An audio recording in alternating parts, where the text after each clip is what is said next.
Es Edwin Josué Coto, soy parte del Comité de Educación Continua y el día de hoy, de esta tarde, el ingeniero Alejandro Puerto va a presentar el taller de métodos constructivos de bordos de contención de tierra. El ingeniero Alejandro Puerto es el presidente del Colegio de Ingenieros Civiles de Honduras, del capítulo noroccidental. Su experiencia en la ingeniería civil es muy amplia, tanto en geotecnia como en geomática. También es director ejecutivo de la firma consultora PBI. En el área educativa se destaca como catedrático de la Universidad Autónoma de Honduras del Valle de Sula. Entonces, lo voy a dejar con el ingeniero Alejandro Puerto. Gracias. Buenas tardes, mucho gusto. Ahí siempre estamos los ingenieros que tenemos un montón de actividades, ¿verdad? Entonces, tuve algunas dificultades, como siempre, de última hora, pero aquí estamos. Les comento que decidimos lanzar esta parte de este taller a los colegas como educación continua, pero ya hubo un taller también de 2 horas y media, que era los tipos de falla en los bordos de contención, y este es el complemento de aquel taller, ¿verdad? Entonces ya hay un montón de información que de repente vamos a volver a dar el otro taller que fue más enfocado a gente que estaba interesada en el tema bordos, y lo vamos a volver a dar, pero ya de manera no pública, sino para nosotros los colegas, porque en realidad no es público, ¿verdad? Es para nosotros los agremiados, los miembros, los ingenieros civiles. Y entonces vamos en su momento, vamos a dar el otro que también es extenso porque es una gran cantidad de información en este tema que es tan necesario para los ingenieros civiles, para la ciudadanía, para la seguridad de las personas en nuestro valle, por razones de la configuración de nuestro valle. Tiene sus ventajas, pero también tiene sus desventajas. Bien, entonces, bienvenidos y gracias por su presencia. Vamos a ver si podemos compartir este tema. Si puede ser un poco dinámico, si tienen algún punto de vista o alguna apreciación o una pregunta en el momento puntual, tal vez porque es largo y no sea que nos tardemos, o al final lo apuntan y la contestamos. Bien, entonces comenzamos. Comenzamos hablando del primer concepto, que es sobre un bordo de protección. Es una estructura hecha, vamos a ver, por el hombre, usualmente un terraplén de suelo compactado, diseñado para contener, controlar o desviar el flujo de agua, a fin de proporcionar protección frente a inundaciones temporales. Eso según la FEMA en el 2009. Y entonces vamos a recordar algunos conceptos básicos de geotecnia, de mecánica del suelo. Un concepto básico es la granulometría. Ajá. Para clasificar los suelos que serán empleados en obras civiles es necesario conocer la distribución del tamaño de grano en una masa de suelo. Eso lo dijo el maestro Braha Das en el 2002. Esta distribución recibe el nombre de granulometría y se obtiene realizando una prueba de laboratorio que consiste en pasar una muestra de suelo a través de varios tamices. Cada tamiz tiene una apertura estandarizada y para realizar la prueba se apilan verticalmente de mayor a menor, tal como se muestra en la figura. Entonces, la granulometría es un ensayo bien sencillo. Es un ensayo mecánico. Simplemente controlo los pesos. Ya si nos ponemos rigurosos en la norma, podemos ver todo el procedimiento y cómo se realiza, pero para este propósito de entrar en los conceptos básicos y los recordemos rápidamente, es un ensayo bastante sencillo que puede dar una idea rápida, barata y con un alto grado de asertividad de a qué nos estamos enfrentando. Entonces, por ahí hacer un ensayo granulométrico es como fundamental. ¿Por qué? Porque a nosotros lo que nos interesa es la mecánica del suelo. Y mecánica es la transferencia de fuerzas en estado estático o en estado dinámico. En nuestro caso, no queremos que nada se mueva, a menos que sean ascensores. Entonces, en estado estático. La transferencia de fuerzas en estado estático en el suelo. Eso es lo que nos interesa, la mecánica del suelo. Y el tamaño de partículas, aunque parece algo bien sencillo, juega un papel fundamental en estos análisis. Además de la granulometría, acostumbramos a sacar las propiedades índice o los límites de Attenberg. Son los límites de consistencia. O sea que al estar un material en condiciones de humedad y saturación, va cambiando su consistencia y entonces hay límites, fronteras, donde está en un estado líquido, o está en un estado plástico, o un estado natural. Y entonces nosotros identificamos esos límites porque resulta que nosotros normalmente construimos a la intemperie. Este edificio, por muy que adentro es seguro y muy cálido y cómodo, afuera todo lo exterior está a la intemperie. Los protegidos somos nosotros, pero el edificio no. El edificio se interperiza por fuera. Y entonces, dado que nuestros proyectos normalmente están a la intemperie, nosotros tenemos un gran interés del nivel de saturación, de humedad, de cantidad de agua que hay en el suelo. Entonces, dado ese interés, son otro ensayo relativamente sencillo. Recuerdan el cono Casagrande, la bandejita, y se le empieza a dar golpes y se ve la consistencia. ¿Va? Es bastante sencillo la prueba de límites de Attenberg para ver la consistencia. Ok, por aquí apareció un pedazo, pero vamos a ver los límites. Las propiedades índice, también conocidas como límites de Attenberg, describen el comportamiento de los suelos limosos y arcillosos expuestos a diferentes contenidos de humedad. Porque resulta que, y eso sucede con el CBR. ¿Recuerdan el CBR? Que es para ver la capacidad de carga en la superficie del suelo, normalmente para tener propiedades índice para diseño de pavimentos. Entonces, viene el caso de recordar un poco el CBR porque estamos acostumbrados muchas veces a mandar el CBR al laboratorio. Y si ven el ensayo del CBR del laboratorio, se somete a condiciones de saturación que no necesariamente van a ser las condiciones de trabajo en campo. Porque si yo estoy construyendo un pavimento con una buena pendiente y 2 buenos drenajes, y además con una carpeta superior, el agua va a liberar rápidamente. Y yo diseño con valores de CBR de laboratorio, voy a diseñar, si bien es cierto la condición más crítica, si bien es cierto es la condición más crítica, porque estamos de acuerdo, nunca va a estar en esa condición de trabajo. Jamás.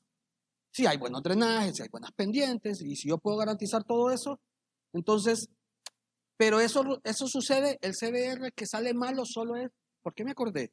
Porque solo es cuando el suelo tiene limos y arcillas. Porque si el suelo es granular, el CBR sale altísimo, aunque lo sature, el de laboratorio. Llevo el material al laboratorio y un material granular, un GM, un GC, aunque tenga un poco de arcilla, pero la capacidad de carga del material siempre va a ser alta porque los materiales granulares se comportan de manera mecánica más favorablemente que los limos y las arcillas.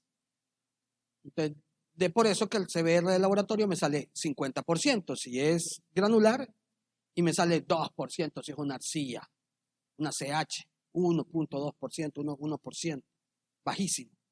No es recomendable construir un pavimento en un suelo de eso, ¿verdad? Entonces, por eso es que también los límites de Attenberg, porque justamente me dan esa consistencia que me va a dar problemas a la hora de construir un pavimento, pues también me va a dar problemas a la hora de construir un bordo, por analogía, en algunas condiciones. Entonces, o simplemente no es que me va a dar problemas, es que yo tengo que tomar algunas consideraciones que vienen al caso si el material es limo o arcilla, o si es arena, o si es grava, o si es un enrocado, como a veces hacemos. Bueno, y entonces nos concentramos en los limos y las arcillas, porque son los que tienen plasticidad. Y cohesión. Y los sometemos a distintas cantidades de humedad. Los suelos arcillosos y limosos pueden presentar 4 estados en función de su contenido de humedad: semilíquido, plástico, semisólido, y según Das y Saiba-Kugan, el contenido de humedad expresado como porcentaje donde el suelo pasa por el estado plástico al estado líquido se denomina límite líquido. Al contenido de humedad necesario para que el suelo cambie es límite plástico, y la diferencia índice de plasticidad. Aunque no lo puedo leer, ya lo sabemos, ¿verdad? La resta de ambos. Bien, resistencia. También nos interesa, recordando algunos términos técnicos que son de sumo interés, que los tengamos permanentemente ahí en la memoria. Un término técnico es la resistencia, suena familiar en cualquier cosa. La resistencia del terreno ante solicitaciones exteriores, porque hay una memoria del suelo. O sea, una resistencia del suelo ante las propias solicitaciones del suelo mismo. ¿En dónde? En un estrato subyacente. Hay una solicitación de suelo. Pero aquí estamos hablando de la resistencia del terreno ante solicitaciones exteriores, como pueden ser cargas transmitidas por una cimentación o las descargas provocadas por una excavación. Suelen determinarse mediante ensayos de compresión y corte. Aunque no se trate propiamente de ensayos de resistencia, se incluirán también en este grupo la prueba de penetración estándar y el parámetro RQD. Algunas pruebas de resistencia: la resistencia a la compresión simple, que simplemente metemos una probeta y la hacemos fallar a la compresión axial. Resistencia al corte sin drenaje, medida por medio de una banet y un penetrómetro a mano. Es un equipo bien sencillo. Resistencia a compresión triaxial, que ya es un poco más avanzado, donde podemos obtener la cohesión, el ángulo de rozamiento y la resistencia al corte sin drenaje o con drenaje. Depende. Índice de NSPT, que es la prueba de penetración estándar. Muy valioso en nuestro medio el número de golpes o la resistencia a la penetración estándar. El RQD, que es Rock Quality Designation, parámetros de calidad de una roca, porque la roca, lo que hacemos es darle un ranking de calidad con la roca, de acuerdo a la porosidad, fracturación, resistencia a la compresión, resistencia al cizallamiento. Evaluamos la roca cuando está en la caja de muestreo, tomamos medidas y la observamos y ya le asignamos un RQD. Es interesante recordar que la roca en geomecánica se considera un elemento discontinuo y el suelo se considera un elemento continuo. O sea que yo, con una masa de suelo, puedo hacer un diagrama de cuerpo libre y modelarlo homogéneo, aunque no lo es. Sabemos que es heterogéneo, sabemos que es anisotrópico, pero en nuestro modelo simplificado tratamos de encontrar el estrato que podamos asignarle valores tipo geotécnicos, como ángulo de fricción, cohesión, peso específico, que puedan representar un estrato. O sea, no vamos a ser más papistas que el Papa, y también tenemos que tener cierto nivel de practicidad. Bien, resistencia al cortante es un tema muy importante, porque justamente el final de esto es analizar bordos de contención, y un bordo de contención suele muchas veces fallar por resistencia al cortante, o tiene un diagrama de falla al corte de 2 capas, y por varias razones. Vamos a estarlas discutiendo. La resistencia al cortante de los suelos es un factor muy importante para el diseño de cimentaciones y demás problemas ingenieriles, como la capacidad de carga, los empujes de tierra y la estabilidad de taludes. Esto lo dijo también Braha en el 2019. En mecánica de suelos el concepto, porque no lo estoy diciendo yo, siempre digo eso en la universidad. Es que lo que nosotros hacemos somos medios de difusión de lo que dijeron los grandes investigadores. Por eso siempre, y viene el caso de decir, que si yo tengo un análisis y lo discuto con un alemán, resulta ser la misma conclusión, o lo discuto con un inglés o un norteamericano o un chino, porque es que leímos los mismos libros. Porque ellos irían a tener un criterio distinto. No me ha pasado que me salen con un criterio distinto, porque si leímos los mismos libros, los mismos autores, los mismos investigadores originales, deberíamos de llegar a las mismas conclusiones. Suele pasar que así es. Bien, entonces en mecánica de suelos, el concepto de resistencia se refiere a un estado límite que de ser rebasado producirá algún tipo de falla. La resistencia al corte de un suelo es la capacidad que tiene para soportar los esfuerzos de cizalla. Calia, quien lo dijo en el 17. Propone que es una medida de la resistencia del suelo ante la deformación producida por el desplazamiento continuo de sus partículas. Y entonces ahí empezamos a pensar en la tensión superficial del suelo. La tensión superficial es que nosotros cuando hablamos de suelo, lo que nos viene a la mente o es una gran masa de algo que está bien, que yo lo veo que está bien, o una pequeña masa con la que jugaba cuando era niño de unos cuantos granos.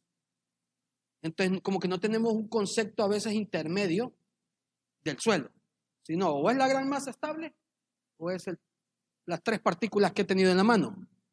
Y entonces, ¿cuál será el concepto intermedio del suelo? El comportamiento del suelo sometido a este edificio.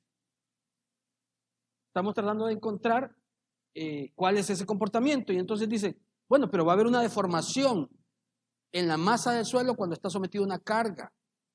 Y entonces actúa como cualquier material. De hecho, cuando digo que es un medio continuo, que lo proyectamos y lo modelamos como un medio continuo, es desde el punto de vista de la mecánica de materiales, física.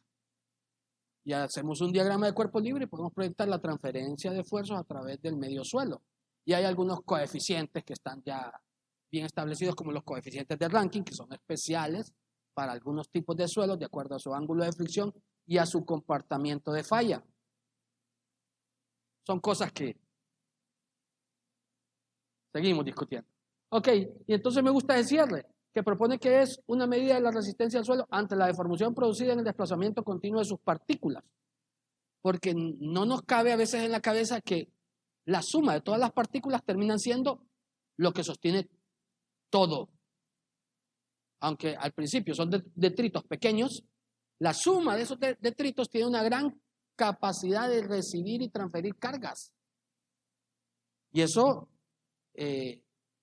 tenemos que terminar de asimilarlo, porque a veces tenemos alguna resistencia a creer que eso sucede. Bien, y entonces hay una falla al corte típica, que está dada por la resistencia al corte, está dada por si hay cohesión, porque la cohesión, eso es difícil. ¿Qué es la cohesión? La cohesión del suelo. La cohesión del suelo es una resistencia al cortante intrínseca en ciertos materiales del suelo. Desde el punto de vista geotécnico. Desde el punto de vista técnico, yo lo veo como una resistencia al cortante natural. O sea que, si yo tengo un suelo que es cohesivo y le aplico una carga, va a haber una resistencia al cortante solo por la misma condición de las características mecánicas intrínsecas de ese tipo de suelo. O sea, por ejemplo, una laja de Ocotepeque, yo hago un muro vertical y ahí no comimos haciendo muros de contención. Ahí no comemos los ingenieros, ¿va? Porque hacen el muro vertical de 2 metros de alto, vertical, llueve, caen tormentas, pasa húmedo y vertical. No comemos, porque son muy cohesivos. ¿Qué quiere decir? Que aunque yo le monte una casa de 2 plantas, ese talud expuesto y completamente vertical, va a haber una fuerza cortante. Claro que hay una fuerza cortante. Si una casa de 2 plantas pesa un montón de toneladas, pero es más poderosa la cohesión propia intrínseca de ese tipo de suelo. Entonces resiste esa fuerza cortante. A diferencia de otro tipo de taludes que les metemos cualquier cosita y ya se vienen abajo. No son cohesivos. Y empezamos a pensar cómo fallan este tipo de cosas. Bueno, entonces la cohesión ya es un factor en algún tipo de suelo, normalmente las arcillas, que hay muchos tipos de arcilla. Hay unas arcillas que se expanden, pero hay otras que no. Entonces yo tengo que caracterizarla. Digo, no, que es una arcilla, que es problemática. No necesariamente es una arcilla problemática. O tal vez, habría que ver el índice de expansión de esa arcilla. Pero las arcillas son las que normalmente tienen cohesión. A veces, los limos tienen problemas de personalidad. A veces se comportan como arena, a veces se comportan como arcilla. Entonces, ese es un chiste, ellos lo ven geotécnico, pero no, nunca nadie le haya la gracia. Es un chiste. Entonces, ok, y entra un esfuerzo normal exterior y entonces se da un ángulo de fricción interno, que es tangente al esfuerzo exterior. Y entonces obtengo la resistencia al cortante, que se da entre partículas, que es una resistencia al cizallamiento. Me gusta esta vamos a ver, creo que tengo aquí un punterito. Bonito esto. Esa gráfica, ese es el típica falla de suelo. Aplica en una construcción y aplica en un talud y aplica en un borde de contención. Porque lo que pasa es que una masa de suelo agarra para un lugar, para acá, y la de abajo agarra para el otro lado. ¿Qué había? Una transferencia de cargas entre una masa y otra, que era estable. Pero llegó un punto que la tensión entre partículas fue tan enorme, que se rompió. ¿Cómo se ve ahí en esa figura? Esta figura está muy bonita. Tenemos que imaginar mucho porque no queremos ver las fallas. Tener fallas en los proyectos es maravilloso desde el punto de vista de la investigación. O sea, por fin me doy cuenta que a qué distancia estaba del módulo de ruptura de ese diseño que hice. Estaba muy cerca, ya me di cuenta. Y entonces, como modelé y reviso todo lo que hice, falló. Y entonces ya sé que por ahí no era, con toda la seguridad del mundo. Pero cuando algo no falla, no sé si estoy a 10 kilómetros de la falla. ¿De acuerdo? Y lo sobrediseñé. Entonces las fallas son muy interesantes, pero prefiero conceptualizarlas que verlas. Todos preferimos conceptualizarlas. Entonces tenemos que hacer esfuerzo de hacer ejercicios mentales para conceptualizar las fallas, porque no queremos tener la oportunidad de estarlas viendo en los proyectos. Bien, tensión del suelo, de esto es de lo que les hablo, de la tensión del suelo entre partículas. Una partícula con otra tienen puntos de contacto, normalmente cuando son arenas, y se produce un plano de falla. Tal es la energía de transferencia de esfuerzos que hay entre estas dos líneas de partículas en un plano determinado, porque es bien fácil determinar el plano por experiencia. Los investigadores ya han determinado y nosotros ya se nos viene en la mente cómo son los planos de falla. Están bien definidos. Entonces, en una posición que normalmente es tangente cuadrada de 45 menos phi entre 2 o más phi entre 2, de acuerdo a si es un estado pasivo o un estado activo de falla. Esos son los ángulos del plano de falla. Y aquí podemos ver un ejemplo muy bonito de cómo los esfuerzos generan una enorme tensión superficial que va a terminar. Ahí hay un intercambio de energía. Esa es la fricción. En ese plano que quiere moverse. Ese plano quiere moverse, pero no puede. Intercambio de energía, encuentro un equilibrio estático y eventualmente, si lo sigo cargando, terminará rompiendo esa estabilidad y uno agarrando para un lado y el otro agarrando para el otro, como aparecía en esta figurita. Bien, rigidez. La rigidez, que es otra propiedad extremadamente importante en el suelo. La rigidez. Es el mismo concepto de rigidez en una columna, o en una viga, o en una losa. Solo que el suelo ya está ahí. La rigidez de un suelo depende del nivel tensional al que esté sometido. A mayor nivel tensional, mayor será generalmente la rigidez del suelo. Así pues, los suelos sometidos a compresión se vuelven gradualmente más rígidos. Ahí hay un concepto poderoso. Porque dice que los suelos sometidos a compresión se vuelven gradualmente más rígidos. A compresión, no a cortante, a compresión. O sea que si yo someto a un suelo a compresión, voy a producir una preconsolidación que va a generar mayor rigidez en el suelo. O sea que una condición de un suelo yaciente natural sin ninguna edificación a una contención, a una condición de un suelo con una estructura, las condiciones del comportamiento mecánico cambian. Y hay un gran problema, porque cuando se hace una investigación geotécnica en un suelo vacío, donde dice el propietario o el ingeniero, es que yo no tengo todavía el prediseño, pero ya queremos ir avanzando con la geotecnia y por favor investigarlo. Y aparece un número de valor de resistencia al cortante en ese suelo. Y aparece un proyecto y van a construir una losa de cimentación de 30 por 30 en un edificio de 10 pisos. Resulta que esa condición de carga, dice la teoría, que produce una enorme compresión que vuelve el suelo más rígido y por lo tanto dispara la capacidad de carga. Entonces dice, es que ¿por qué en el informe decía que la capacidad de carga es 10 toneladas por metro cuadrado? Y ahora resulta que me venís diciendo que son 18 o 17 toneladas por metro cuadrado. Charlatán. Ya, al ingeniero, ¿ah? Al geotecnista, charlatán, inventor. Pucha, venís cambiando los datos porque querés. Ahora ya sabemos que es que si cambio las condiciones, cambian las condiciones de trabajo, cambia la rigidez y puede que haya un cambio en el comportamiento mecánico, lo que va a derivar en mayor rigidez, lo que va a derivar en mayor capacidad de carga. Esto lo dice también Braha, pero, si la rigidez del suelo depende también del nivel de deformación al que esté sometido, en especial a deformaciones cortantes o desviadoras, también me gusta la palabra desviadoras, porque lanzan un plano de suelo a un lado y el otro hacia el lado contrario. Me gusta este término. Así pues, un suelo sometido a acciones de corte se volverá menos rígido. Ya. Compresión, mayor rigidez. Esfuerzos cortantes inducidos en el suelo, menor rigidez. O sea que aquel montón de zapatitas aisladas no me generan tanta rigidez. No puedo esperar que me aporten algo. Más pequeñas. Porque recuerden que una zapatita es cuadrada como este pot. Y si bien es cierto, trabaja con presión, todo el perímetro trabaja cortante, ¿de acuerdo? Todo el perímetro de una zapata genera cortante. Y el área confinada genera compresión, pero el perímetro genera cortante. O sea que una zapata, a más pequeña, le estoy induciendo mayor cortante al suelo.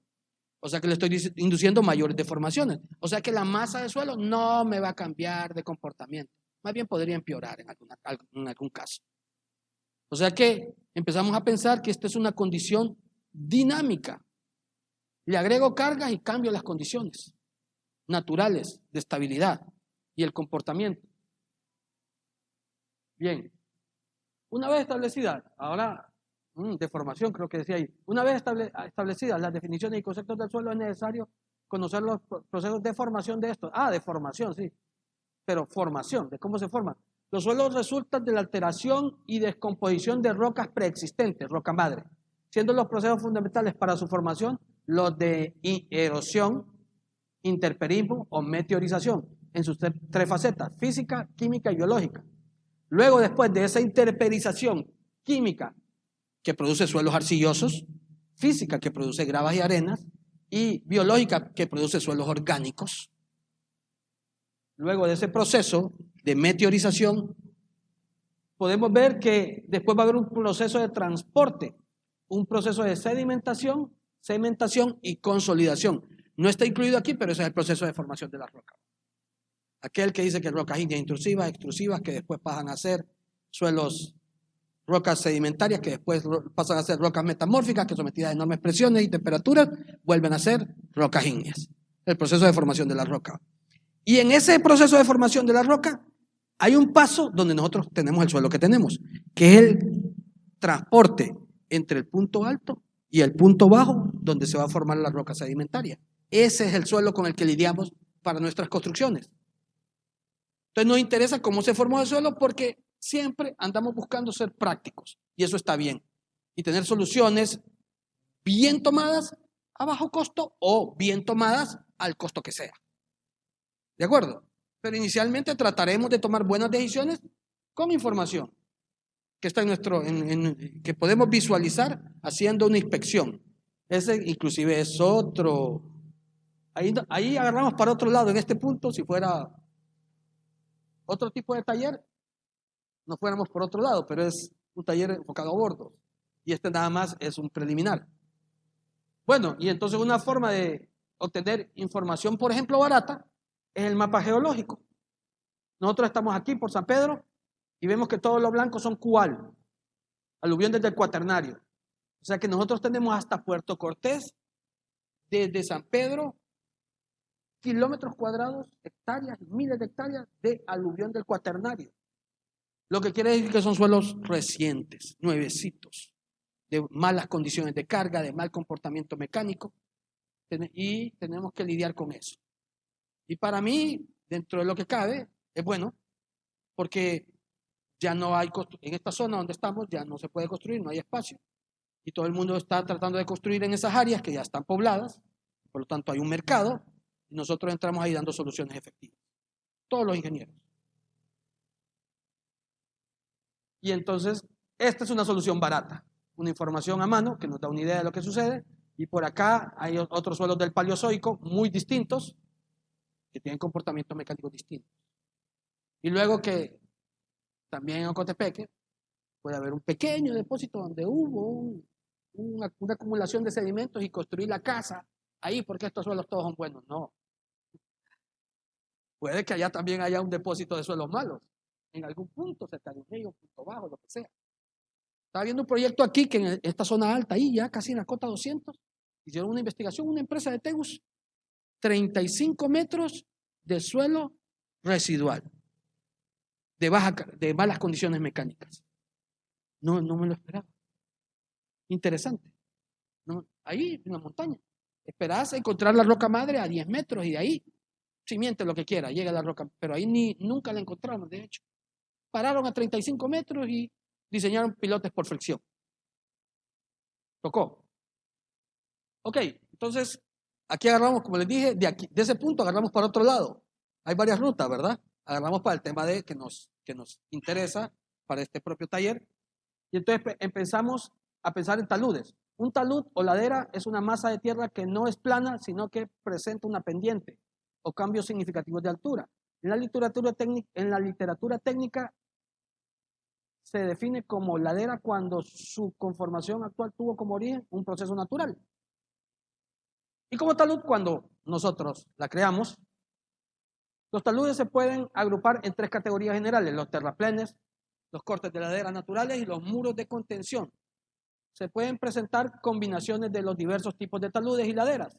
Las laderas o taludes que han permanecido estables por muchos años pueden fallar debido a cambios topográficos, sísmicos o los flujos del agua subterránea, a los cambios en la resistencia del suelo, la meteorización o a factores del tipo antrópico, que somos nosotros, los seres humanos, o naturales que modifiquen su estado natural de estabilidad.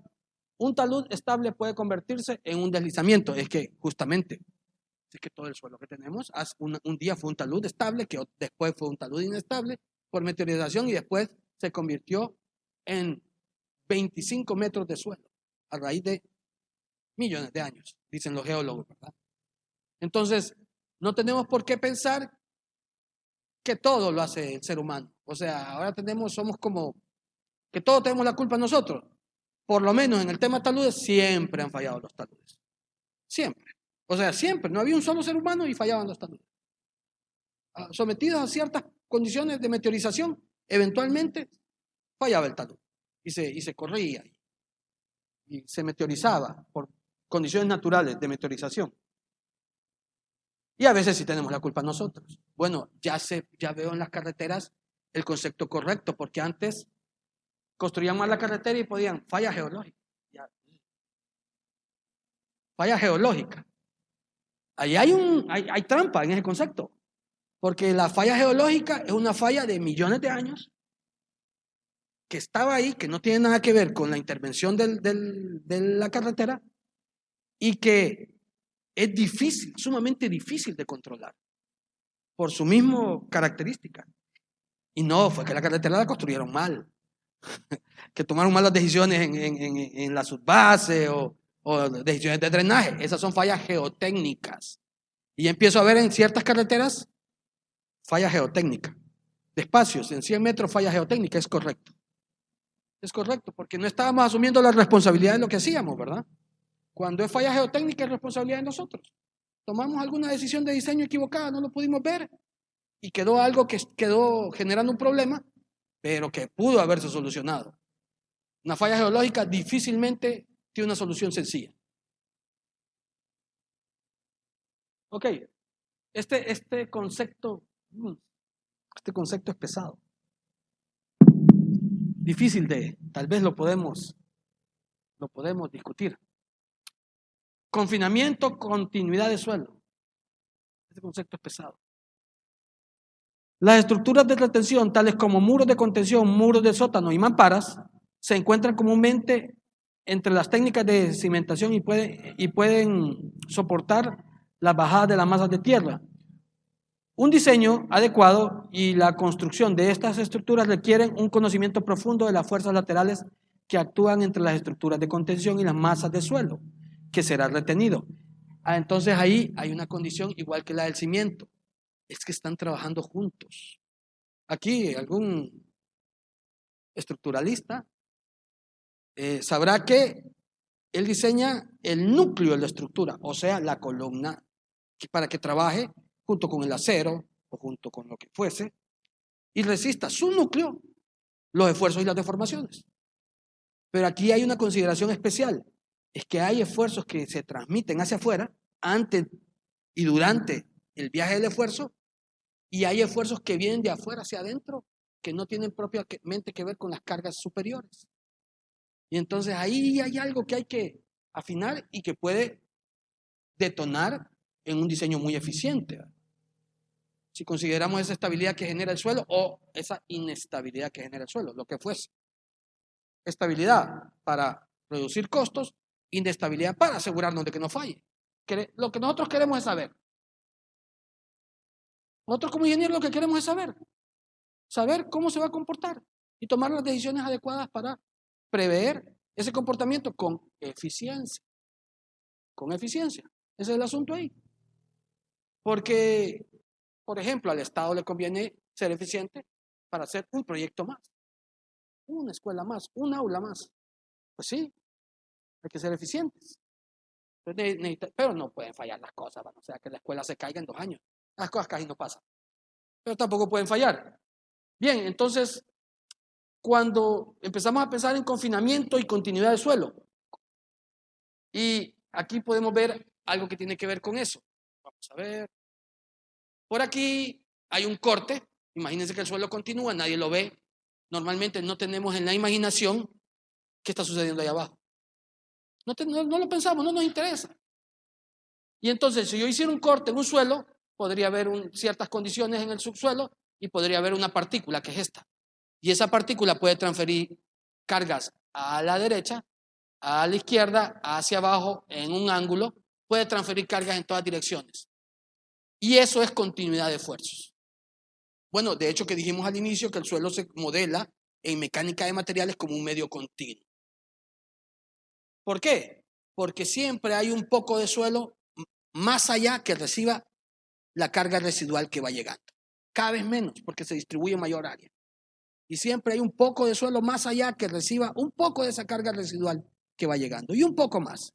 Y ahí va el suelo, la gran masa de suelo, recibiendo un poco más hasta cierto punto que decimos que es despreciable la carga que produce el elemento y analizamos a qué profundidad se da ese comportamiento donde ya es despreciable la carga y podemos diseñar de acuerdo a ese comportamiento donde nos interesa. Pero resulta que en un talud como este que se ve aquí, hay una gran masa de suelo atrás, pero ahí la carga ya no puede salir. No puede salir, no puede saltar del talud como un clavado hacer. Entonces, ¿qué pasa? Falla el talud. Tener una falla cortante, se desprende, había demasiada carga.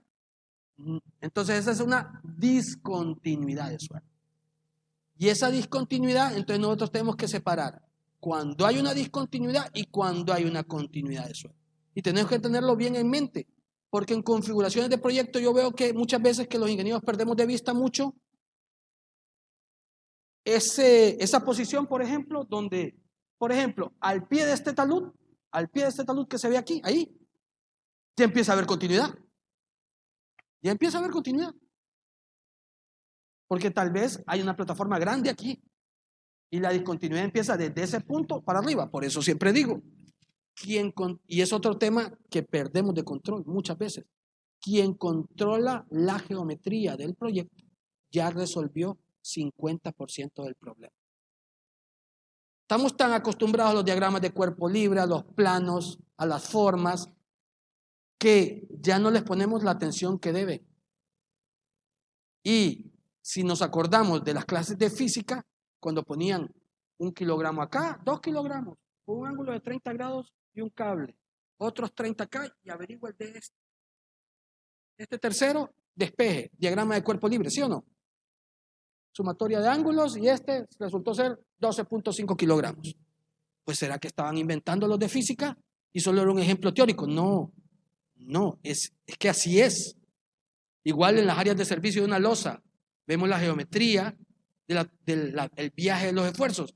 Entonces, y aunque nosotros quisiéramos que fuera distinto, en una losa monolítica, siempre los esfuerzos recorren la ruta más corta. Siempre. Siempre los esfuerzos recorren la ruta más corta. Pero ¿cómo puede ser? ¿No será que se puede equivocar un esfuerzo y agarrar para allá? Aunque queda 2 metros y dejar de ir a 1.50. No sucede. Ni sucede ni va a suceder. Ese es el comportamiento físico. Esas son las propiedades que yo como ingeniero estoy obligado a conocer para tomar decisiones eficientes. Entonces, nos cae un poco el 20 de que estamos obligados a controlar la geometría de los proyectos porque todos los esfuerzos dependen de la geometría del proyecto. Y de ahí que yo digo, eso sí es personal y es obviamente arbitrario, es un decir, que quien controla la geometría del proyecto ya encontró 50% de la solución. La geometría. Bien, entonces, ¿por qué? Porque aquí tengo una geometría de una gran masa enorme que continúa hasta acá y hasta donde querás. Continúa todo. La masa de suelo es despreciable su continuidad y las cargas pueden viajar por grandes extensiones a tal grado de ser residuales. Cuando hay un talud, ya no. Es otra condición. Porque no hay continuidad de suelo, no hay confinamiento. Al no haber confinamiento tengo problemas serios y tengo que discrecionar mejor ese proyecto. Aquí pongo esta figura así porque ahí hay continuidad. Por debajo de eso hay continuidad enorme. ¿Para dónde viajan los esfuerzos? Hacia abajo. Donde no hay continuidad hacia arriba. Solo una atmósfera de presión hay. Eso es interesante también. Por eso es que las fallas de cimentaciones terminan fallando el corte hacia arriba. No es que va a agarrar el plano de falla hacia abajo, a luchar con miles y miles de toneladas de suelo, no. El plano de falla de una cimentación siempre sube. Es más fácil que agarre hacia arriba y como siempre, toma la ruta más corta al punto de falla. Entonces eso es una continuidad de suelo. Bien. Y vemos un diagramita de presiones, ¿verdad? Solo para que veamos que cuando hay un talud, hay una presión que empuja, un coeficiente de empuje lateral activo. Los calculamos por Coulomb o por Rankine. Coulomb es más geométrico, Rankine analiza más factores analíticos. Y el propio suelo tiene una condición que cuando yo tengo un suelo, la partícula que está por debajo recibe la carga de la que está arriba, por eso empieza en cero, porque la primera partícula digamos que no pesa nada. De ahí la suma de las 3 siguientes partículas van aumentando 4, 5, 6, 10, 20, 1 millón. Y va aumentando lineal. Pero el comportamiento del suelo tiene una mecánica de suelo, tiene una geotecnia, tiene valores tipo, que dependen normalmente, los valores tipo más famosos son la cohesión, el ángulo de fricción, el peso específico, la humedad, la cantidad de vacíos. Entonces, este empuja y empieza a empujar menos, porque aquí por debajo hay otra condición, otros valores típicos. Y el agua empuja enorme. Y es que esto es así. Cuando yo tengo un suelo, pesa. Digamos, ¿cuánto pesa un suelo? 1.8 toneladas metro cúbico. Más o menos. Puede pesar un suelo. Es uno de los valores tipo menos importante, el peso.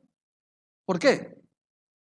Porque un suelo puede pesar entre 1.7 toneladas a 1.9 toneladas. Quien ponga 2.5 toneladas de peso de suelo, Ningún suelo pesa 2.5 toneladas. Entonces no te puedes equivocar poniendo 2.5 toneladas de peso de suelo. Vas a poner 1.9 o 1.7. O sea que el valor, ahí el error es poco probable que ocurra o poco significativo.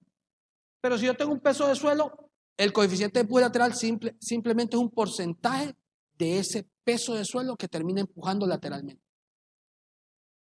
Por ejemplo, para 30 grados de ángulo de fricción, que es el que los autores han puesto en los libros y los ingenieros no hemos creído que es el único ángulo de fricción que existe. Ya, los ingenieros no hemos creído que 30 grados es el ángulo de fricción de todos los suelos, porque los autores solo se ponen de ejemplo en los ejemplos de los libros. Y los ángulos de fricción pueden ser desde 0 hasta 45 grados. Ahí andan, el margen, ¿verdad? Obviamente, yo sé que un suelo suelto no puede tener un ángulo de fricción alto, una arcilla saturada es 0, y hay algunos valores, sabemos algunas condiciones. Pero cuando hay agua, esto es lo interesante de esto, que viene al caso ya propiamente con este taller.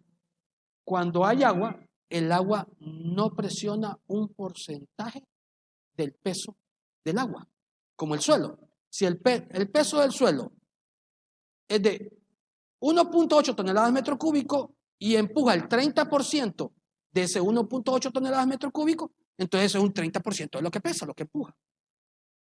Pero el agua empuja el 100% de lo que pesa.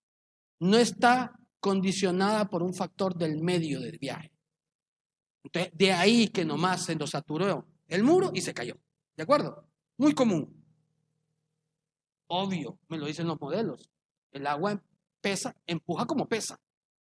Sin coeficiente de empuje que me diga, no, solo un 30% del agua va a empujar. No, el 100%. Entonces, por eso es que ya la gráfica final más bien aumenta el comportamiento de la pendiente, hace que haya una mayor área de empuje en la parte inferior donde había una cantidad de agua acumulada o el nivel freático o algo así. Bueno, y vamos a ver, bueno, no lo vamos a ver porque es en el otro taller donde se ven los fallas, que cuando hay una avenida rápida en una borda de contención, o sea que baja rápidamente el nivel del agua, se llenó. Una descarga del cajón, digamos. En el Lumuya es la descarga del cajón. Sí, sí. Una descarga rápida del cajón que sube y después baja y queda el suelo saturado. Produce fallas. De hecho, es una falla típica en bordo. ¿Por qué? Porque quedó saturado, quedó esa presión, ese exceso de presión de poros, se le dice, el término técnico es exceso de presión de poros, haciendo un empuje, ¿hacia dónde? Hacia ningún lado, porque no hay continuidad, ¿verdad? Ese exceso de presión de poros está empujando a que todo el suelo se vaya al vacío, a que se lance. No hay continuidad. No es esta condición. Que si hay exceso de presión de poros aquí, empuja. No me genera tantos problemas un exceso de presión de poros. Constructivos, tal vez.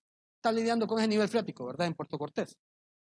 Pero no es tan crítico. Bien, entonces ya entramos en bordos de tierra y ahí vemos un bordo, solo para entrar en el concepto. Y entonces los bordos de tierra tienen una terminología básica. El río, la laguna que protegen, que controlan o que tratan de controlar un talud exterior o talud húmedo, ¿verdad? Así también se le dice talud húmedo. Corona, talud interior o talud seco. Y pie del talud. Sí. Entonces los topógrafos tienen que decir, hey, dame el pie del talud, porque a todos le ponen TN. Ponen un punto aquí, TN. ¿Cuál es? ¿Ok? Construcción de bordo en el siglo XIX, ya habían, bueno, famosos los holandeses por eso, ¿verdad? Dicen que más bien ahora quieren meter agua a Holanda, porque lo secaron, fueron muy eficientes en secarlo. Entonces, fue un gran esfuerzo. Ahí hemos visto un par de documentales de cantidad de gente murió y sufrió eso. Ya nos iríamos por el tema filosófico. En 1910, 1915, luchando por construir un país que ahora es un país muy desarrollado y construyendo astilleros a la orilla de la playa, drenaje. Bueno, y aquí están tratando de construir un soporte, poniendo unas estacas para que soporte el suelo y le dé tiempo de amasar la cantidad de suelo y generar la presa de tierra ahí, ¿verdad? Bastante difícil, duro, pero sí posible de hacer. ¿Ok? Tipos de bordo. Bordos en márgenes de ríos. Un bordo, vamos a ir entrando, vamos a ir entrando generales, más específicos, ahí vamos encontrando un montón de detalles. Hay que empezar el tema, ¿verdad? Entonces, se empieza el tema de la manera más sencilla. Bordos en márgenes de ríos, ahí tienen una protección marginal y está el bordo, ahí. Cuando el agua es permanente. Otros bordos de protección, cuando el agua solo está en épocas de lluvia, como la figura inicial, y ahí vemos corona al lado del terreno, ahí puede estar el andén también, como dice el Inge, y el lado con agua, que puede tener agua a veces, y a veces puede no tener mucha. Y podemos caracterizar los bordos por dónde están ubicados. Pueden haber bordos en canales, puede haber un bordo de protección, bordos en márgenes de ríos, como dijimos, bordos en lagunas. Son menos agresivos los bordos de lagunas, deberían de ser, ¿verdad? No tienen la enorme velocidad que tienen. Ahí tendría que afectar ese concepto a la hora de tomar decisiones. Bordos de protección contra el mar. Interesante. Astilleros, ¿verdad? Rompeolas, como el del muelle de cabotaje, que es un problema enorme. Hay un montón de soluciones modernas también, hay unos geosacos. Hay cosas que uno alucinaría poder poner en práctica porque se ven interesantes. A ver si un día se da la oportunidad. ¿Ok? Sección transversal típica de un bordo de suelo de permeabilidad intermedia. Entonces empezamos a ver cómo se construye, aquí empezamos el tema, cómo se construye un bordo. Y entonces dice que va a tener una chapa de enrocamiento. Podríamos en la cara ponerle un enchape de enrocamiento. Eso permite el paso del agua, pero disminuye su energía. El agua choca contra el enrocamiento, no termina de socavar porque hay espacios para que termine de circular y la roca es de alta densidad, suele ser muy pesada. No vamos a llevar una roca porosa, ¿verdad? Un basalto, una roca muy densa.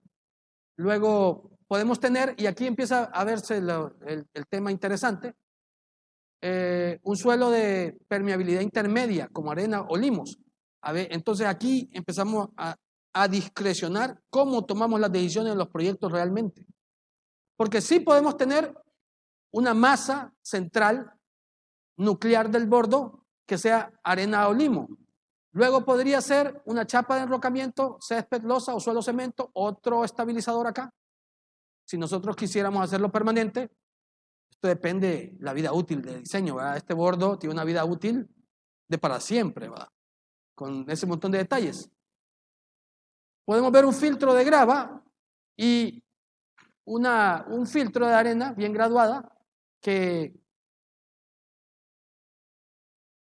esto sería análogo a cuando yo tiro, no es mi área, entonces por eso lo hago análogo.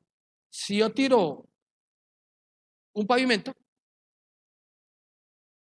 así como esta sala de grande, para que no se me raje, ¿qué tengo que hacer? En el pavimento tengo que hacerle unas rayitas con la máquina esa, ¿cómo se llama eso? ¿Ah? Juntas. Las rayitas que hago entre los cuadritos son juntas, ¿va? Que en realidad son las fallas o lo que yo las induje. Así es. Así he escuchado. ¿Qué es? En realidad son fallas. Solo que fallas bonitas, alineaditas, agradables a la vista. Eso es una junta. Eso me han dicho, ¿va? Ahí no es. O sea que una junta es una falla, solo que bonita, alineadita. Entonces, nosotros ponemos drenajes porque queremos inducir el comportamiento agresivo de filtración que suele tener un bordo. Es una de las grandes razones de falla de un bordo, las filtraciones en la masa de suelo, que producen arrastre de partículas, que luego producen una falla que se llama tubificación, que luego produce una falla por capacidad de carga, que luego produce el colapso del bordo. Entonces yo llego y estoy preocupado por eso, entonces digo, bueno, voy a tirar que esas filtraciones en el subsuelo, en el interior del núcleo del bordo, se induzcan hacia donde a mí me conviene. Ahí está el asunto, hacia donde a mí me conviene. Bien, entonces, pero sí puedo armar un bordo de un suelo de permeabilidad intermedia, arenolimoso, por ejemplo, y entonces estoy viendo, y aquí podemos empezar como a sacar conclusiones. Digo yo, es una arena, entonces por eso generé confinamiento. ¿Recuerdan? El confinamiento con materiales o pesados, resistentes o cohesivos. Lo que estoy teniendo aquí en el 6 es una chapa de enrocamiento césped o losa suelo cemento. O sea, aquí tengo cohesión. Entonces tendremos que hacer investigación geotécnica, ¿eh? O observar con cuidado. Porque, bueno, yo le hago con una barra acá, tú, y la barra la perdí porque después ese suelo es inestable, ¿verdad? Pero si tiene alguna resistencia, ese suelo es más estable. O sea que, pues la experiencia es valiosa. Ojo, que ahí voy yo con mi tema, ¿va? Es más valioso estudiar o leer, porque yo no puedo tener todas las experiencias que ya tuvieron un montón de gente. Es imposible, ¿de acuerdo? Experiencia que puedo acumular en una semana si leo un capítulo por día de un paper que viene al tema. Obviamente tendré que tener la habilidad de haber generado esa lectura con toda la base de información original para que una palabra ahí como anixotrópico, es que los suelos anixotrópicos me perdí, de ahí no entendía nada. ¿Por qué? Entonces hay que ir a buscar y entonces se vuelve la lectura tediosa. No, se vuelve apasionante, porque estamos tratando de descifrar todo lo que dice. Muy bien, bien. Muy interesante lo que dice el Inge, porque nosotros tenemos que aterrizar cualquier conceptualización a la realidad. Y hay distintos tipos de proyectos. Los bordos normalmente suelen ser proyectos de un enfoque social, ¿verdad? A veces no, a veces puede ser un bordo de una fábrica. Pues ahí plantean una subbase de rodadura por si hay vehículos, ¿verdad? Pues muchos bordos sirven de acceso a plantaciones y a propiedades. Bien, continuamos. Pero me interesa mucho, Inge, aterrizar una idea muy interesante que dice el Inge, que es, obviamente nosotros, y yo, a mí me pasa mucho, si a mí me piden diseñar algo, yo lo diseño y recomiendo todo lo que tengo que recomendar. Será responsabilidad de otros tomar decisiones en contra de un diseño adecuado, no responsabilidad mía. Normalmente no voy a jugarme el físico yo por ahorrar. No me lo voy a jugar. Entonces, ¿por qué? Porque en este caso, que es una arena, si yo lo dejo expuesto, el arrastre ante una presión de agua va a ser brutal y la erosión, ¿verdad? Y ahí las pérdidas van a ser enormes y van a producir colapso eventualmente. Entonces yo tendría que recomendar encontrar medios económicos para mejorar esto. Recuerden también que en cualquier momento hay que tocar ese tema también, que es el préstamo lateral, ¿verdad? Que se utiliza muy comúnmente aquí. Porque resulta que tenemos la primera montaña a 50 kilómetros, ¿va? La primera, ¿va? Y si no a más. Entonces, ¿qué vamos a hacer? Pues préstamo lateral, porque ¿qué hacemos? Bueno, primero que es lo más barato, porque quién sabe que tal vez a 2 kilómetros haya algo mejor. Se puede gestionar. Bueno, en eso estamos, tratando de entenderlo. ¿Qué más nos conviene hacer? ¿Qué es lo que más nos conviene hacer? Porque lo peor es el limo. El limo es el más problemático. Ahí lo vamos a ir viendo. Vamos a ver otros modelos. Aquí hay otro modelo. Suelo impermeable. Suelo impermeable. Que en este caso, si se fijan, el núcleo del bordo es un suelo impermeable. Siempre tiene el enrocado, siempre tiene el sello cohesivo y tiene un dren de inducción de las infiltraciones. Bueno, para mí que esto va a ser uno de los más rescatables, de la información más rescatable del taller, es que no hay un bordo que se deba hacer sin un dren nuclear, ninguno. Todos tienen que tener dren de conducción para inducir las filtraciones. Todos. Ahora, luego que está en un kilómetro recto, o 2 kilómetros casi derechos, y bueno, ahí el agua sube, pasa y casi no afecta. Y entonces, ahí está otro término mío, bueno, ya lo dije un poco, ¿qué tan cerca queremos estar de Q último, va? Del módulo de ruptura? Oye, ¿qué tan cerca queremos estar del módulo de ruptura? ¿A 5 centímetros o a 1 metro? ¿O a 5 metros del punto de la falla? ¿Qué tan cerca? Porque a saber si estuvimos un día a 1 centímetro y nunca lo supimos porque no falló, ¿va? No lo sé. Este de aquí es una arena, es más densa, menos propia, y deberíamos en este momento de envolverla con un geotextil que permita el paso del agua, pero no el paso de finos. Existen los materiales estos que le agregan un costo al proyecto, con que el proyecto no puede cargar. Está claro eso, pero existe. O sea que yo acabo, ya voy, solo termino una idea y paso con el Inge. Yo acabo de diseñar unas mejoras de suelo para unos edificios, un centro comercial, y todo lleva donde mejoré el suelo, geotextil, no tejido, todo. Y usted dice, ¿por qué salís con esto? Bueno, si usted quiere meterle 1,5 millones de lempiras de sustitución de material a esto y que después perder la calidad en unos 5 años, no, tenés razón. El propietario, ¿va? Que es el que pues más difícil cuando somos instituciones del Estado. No podemos tomar las decisiones y tenemos un presupuesto bien limitado y necesitamos satisfacer 1000 necesidades. Ingeniero, por favor. Lo que yo estoy captando, los bordos que de mucho interés ahora son exteriores a San Pedro. Hay mucha obra que no es tan local. De hecho, no sé si nosotros tenemos control local de San Pedro, pero lo que yo capto, Inge, es que habló mucho de dirección, el Inge, de pasos, de geometría, de ubicación, de altura, de pérdidas de altura, de movimiento, de ángulos, de taludes, completamente el alineamiento horizontal y vertical que genera mayores velocidades, menores velocidades, impactos, golpes, arrastramiento. También habló de reductores de energía como gaviones y como protecciones para el arrastre contra la arena. Muy consistente el ingeniero, muy consistente, ¿verdad? Con todo lo que se debe de analizar al momento de construir una obra que funcione. Yo vuelvo y repito, si no hacemos investigación, no sabemos si estuvimos a 1 centímetro de la falla, a 1 metro, a 2. ¿Qué tan cerca estábamos de la falla? A menos que falle, lo vamos a saber. Estábamos en el punto de falla, en las condiciones de falla. De lo contrario, si nunca falla, es que se va a decir, ese bordo está bien construido. Es que justamente ayer hice mi última investigación de bordo a mi costo. Mandé a mi cuadrilla a investigar un bordo, condiciones mecánicas, porque quiero saber. Ya, quiero saber, solo quiero saber, como ingeniero quiero saber. ¿Y cuál es el negocio? Saber. Nuestro negocio es saber. Y entonces tal vez queda tiempo de comentarles esa experiencia bien difícil porque no vamos ni a la mitad y ya en tiempo vamos bien a la mitad de la presentación, creo.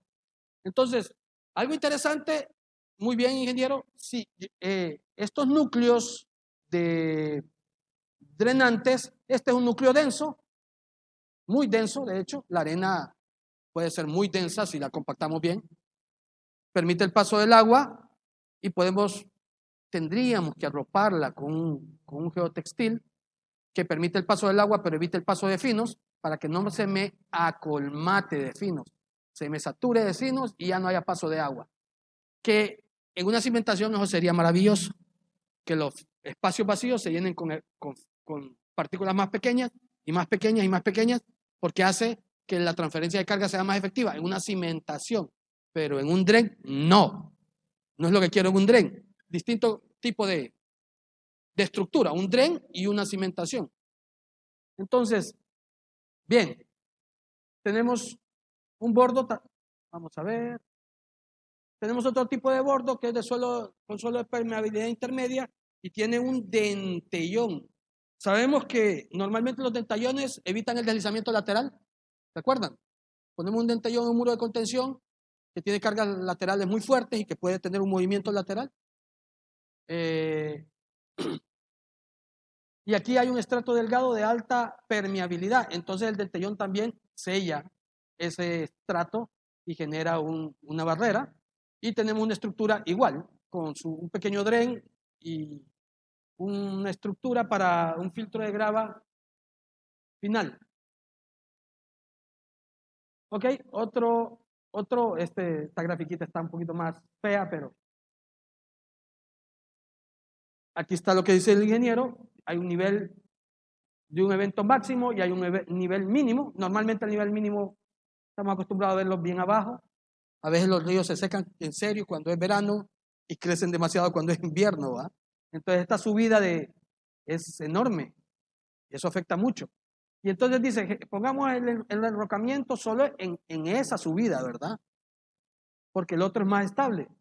Y tiene un corazón impermeable, tiene un corazón impermeable de arcilla, tiene un dren, ese que ven ahí es un dren también, y arena un poco más permeable, pueden ser arenas, y hay una zona de transición del filtro, ¿verdad? Este es el filtro, estratos permeables.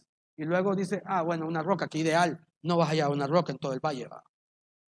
Lo que va a tener un suelo muy, muy malo, que posiblemente ahí se dé la subpresión y tengas el gran problema que tener un suelo un estrato donde tenés que cimentar, que no tiene las condiciones necesarias y que necesitaría una intervención mayor, una sustitución, una mecanización, y no lo vamos a hacer. A duras penas tenemos presupuesto para construir los 4 metros de bordo en voladizo para pensar que vamos a empezar a excavar y a mejorar el suelo. No va a suceder. No va a suceder. ¿Debería suceder? Sí. Técnicamente es inviable que tengamos un suelo muy malo y construirle un bordo y agregarle carga. Esto es lo que tenemos, la realidad. Entonces, este ejemplo de la roca no es el caso de nada en el valle, ¿va? Nada, absolutamente. Aquí vamos a tener 20 metros de arena limosa, SM, con una compacidad relativa media o baja en el inicio y un poco mejora a los 4 o 5 metros.